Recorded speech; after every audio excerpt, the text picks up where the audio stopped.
So నిన్న కూడా జైపూర్లోనే ఉన్నాం కాబట్టి కొంచెం షాపింగ్ అయితే చేశాను. సో జైపూర్లో ఉన్నప్పుడు జైపూర్ స్టైల్ అయితే మెయింటైన్ చేయాలి కదా. And this is one of our manufacturer అనమాట. సో వీళ్ళ దగ్గర చాలా స్టాక్ అయితే ఉంటుంది, మనం రెడీగా కూడా పిక్ చేసుకోవచ్చు. లైక్ సెలెక్టివ్ డిజైన్స్ అయితే మనం అయితే చూస్ చేసుకుంటాము. అండ్ మన అదృష్టం ఏంటో ఎప్పుడు వచ్చినా కానీ ఏదోటి జరుగుతూనే ఉంటుంది. సో ఇప్పుడైతే ఫుల్గా గాలి వాన అంతా స్టార్ట్ అయిపోయింది. అది వీడియోలో అంత కనిపించట్లేదు.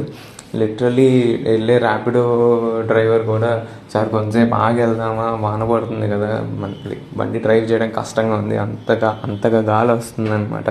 సో ఆయన అన్నట్టే ఆగాల్సి వచ్చింది, వాన కూడా పెద్దదైంది. బట్ ఎనీవే, సో జైపూర్ వచ్చిన తర్వాత నాకు అందరూ చెప్పింది ఏంటంటే, ఇంత దూరం వచ్చారు, ఆమీర్ ఫోర్ట్ అన్న చూసి వెళ్ళండి అన్నారు. సో అందుకని వర్క్ అయితే వాళ్ళు కొంచెం తొందరగా క్లోజ్ చేసుకొని ఆమీర్ ఫోర్ట్కి అయితే చూడడానికి వెళ్ళిపోయాను. బట్ వాన అయితే పడుతూనే ఉంది, బట్ స్టిల్ దట్స్ ఫైన్ అనుకొని వెళ్ళిపోయాను. ఇంకా అందరూ చెప్పినట్టే ఆమీర్ ఫోర్ట్ అయితే చాలా పెద్దది. లిటరల్లీ అసలు ఎటు వెళ్తే ఎటు వస్తున్నామో కూడా అర్థం కాలేదు. సో మీరు కూడా జైపూర్ విజిట్ చేస్తే ఆమీర్ ఫోర్ట్ అయితే ఖచ్చితంగా వెళ్ళండి. అండ్ ఇంకా అలా ఈవినింగ్ అయితే అయిపోయింది. సో ఇది ఈవినింగ్ 7 o'clock ఇన్ జైపూర్. ఇంకా లైటింగ్ అయితే చాలా మంచిగా ఉంది. So this is day 7 of my 14-day journey. Keep